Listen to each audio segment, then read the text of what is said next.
Hi, my name is Dr. Mark Fleming, and along with having been a practicing dentist for over 37 years, I've been an educator in CAD/CAM dentistry for almost 15 years. Welcome to this team meeting on a walkthrough of the cerec technology. The cerec technology can be used in 3 different areas of dentistry: restorations, orthodontics, and implantology. I'm going to give you a glimpse of each of these areas. Offices are usually aware how a traditional restoration is created for the patient. When we look at how restorations are created using a physical impression, this is what it looks like. After the initial exam and treatment is decided upon, an appointment is made for the restoration to be done. After preparation, there's an impression material that needs to be mixed, and then it's placed into a tray and placed in the mouth. After being in the mouth, which can take up to about 5 minutes, it's removed. And then that impression has to be disinfected, transferred to the lab, and poured up in dental stone so a cast can be made and a restoration made on that. This is the process what happens with digital impressioning. Like the conventional impression method, there would be an appointment made for the restoration and preparation. But now this is where things change. Instead of taking a physical impression, the area is scanned digitally. Now this digital scan is turned into a virtual model. Then the restoration is created on this virtual model, and a restoration is milled from a block in the office with a milling machine. Different types of restorations can be fabricated by this technology. Inlays, onlays, crowns, and bridges can be done with the latest hardware and software.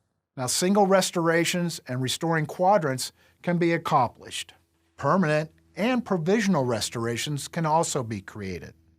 And on top of this, there are different design modes that can be utilized to create these restorations. The first design mode I'm going to talk about is what is known as Biogeneric individual. Using this mode, the software looks at the surrounding teeth and proposes a tooth that fits well in that area. Let's say that the surrounding teeth are a certain shape or have a certain biting surface. The software will give a proposal that mimics this. Another type of design mode is what is known as Biogeneric reference. This mode is used when we want to replicate a single central or lateral incisor or a cuspid. The software uses the information on the contralateral tooth to mimic the anatomy of that tooth. I had a case where this worked really well. A patient of mine had a very unflattering crown on a lateral incisor. She had no other restorations in that anterior area, and her natural teeth were very aesthetic.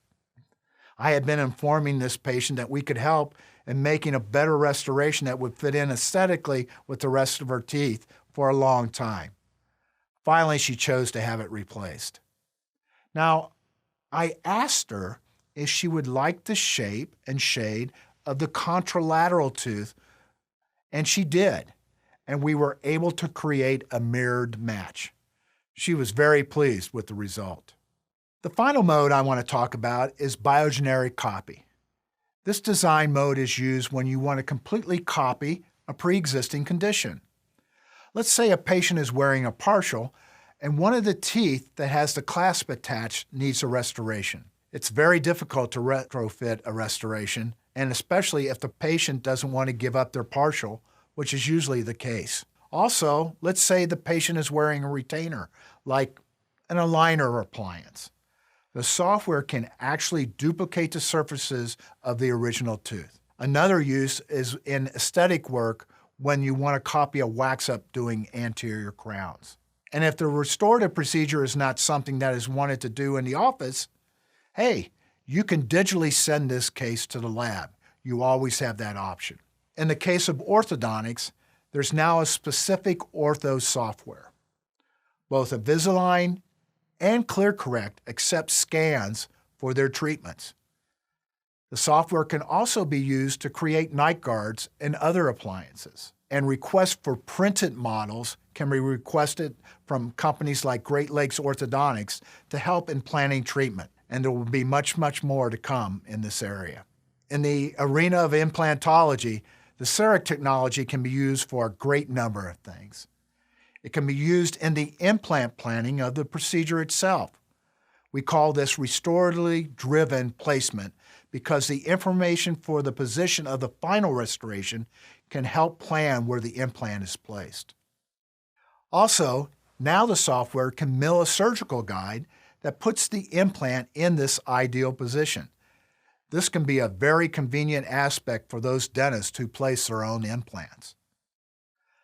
Another area related to implantology is the restoring of that implant. With the cerec technology and certain blocks made by manufacturing partners for cerec, the dentist has greater control in restoring implants.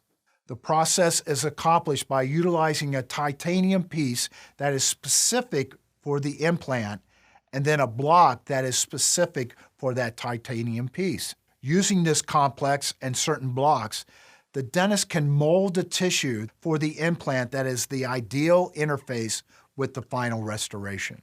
When creating that final restoration, the doctor has the option of either a screw retain restoration or a cement retain restoration made to a custom abutment. With the screw retain restoration, the tissue side of it can be formed to how the dentist wants the pressure to be on the tissue with that interface.